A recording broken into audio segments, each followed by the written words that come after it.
Hey everyone and welcome back on the channel. My name is Zach with Meta Endurance. We are here in San Antonio, Texas for the running event. I'm with Danny Orr from Brooks.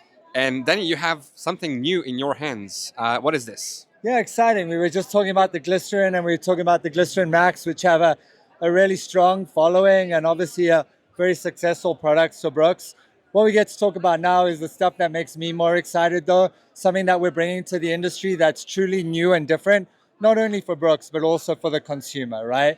As we were saying with the Max series, we took a long time to understand what that space needed to be for a Brooks consumer. And I think what we realized in that is that there are different benefits that we could potentially provide that consumer while holding or maximizing the amount of cushioning directly underfoot. So if you talk about the glycerin as being the bullseye for cushioning, the Max shoe adding more protection and more cushioning, what we now have here is a shoe that has the same level of cushioning as the glycerin, but a much more dynamic, much more fun, much more interesting experience that allows the consumer to have the benefit of all the cushioning, but then have that connected experience with the road through the flexibility.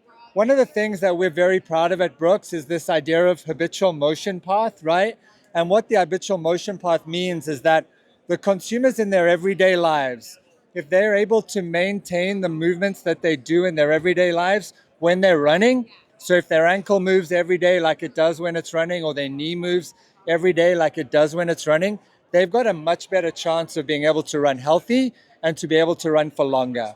One of the things that birthed this new experience within Flex is that looking at people's daily movement, recognizing that there are different groups out there that aren't just neutral cushioning or support today, and this idea of being able to get people with higher knee deviation, give them the opportunity to have a little bit more foot deviation, and aligning that habitual motion path up just a little bit is what we're trying to do with this shoe. But I think we need to boil it down to ultimately what's the consumer going to experience. And the idea for us is we're trying to unleash the foot, allow it to be like more natural within footwear, and just elevate and make it a more fun experience for the everyday consumer when it comes to running.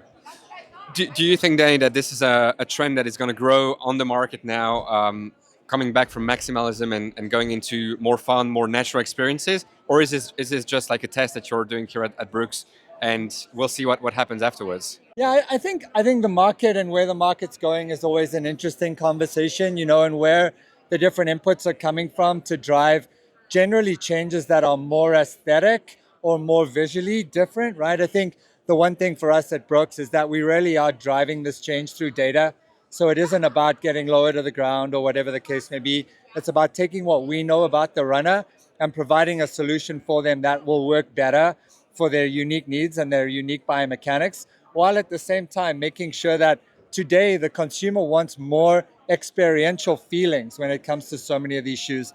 And there's no doubt within our range, the Flex opportunity provides the best experiential experience for the consumer. And we're really excited for them to be able to understand that in this product.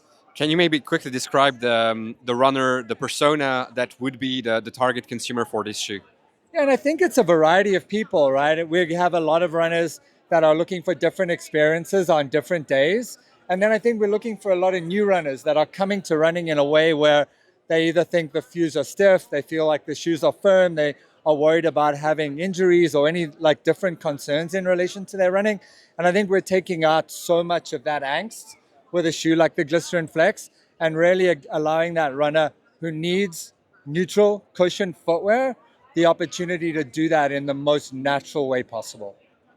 Danny, what's going to be the price point of this shoe and when can we expect to see it in running stores? Again, it's a spring launch for us at Brooks, and it'll be $160. $160. So it's also a different positioning in terms of price point in the Glycerin lineup. Correct. And like what we talk about is the Glycerin series of products. What we have is opportunities to be able to buy different products to provide different solutions for the consumer, and allow everybody who's looking for a different avenue into glycerin, not only an opportunity from an experience standpoint, but from a price point standpoint as well.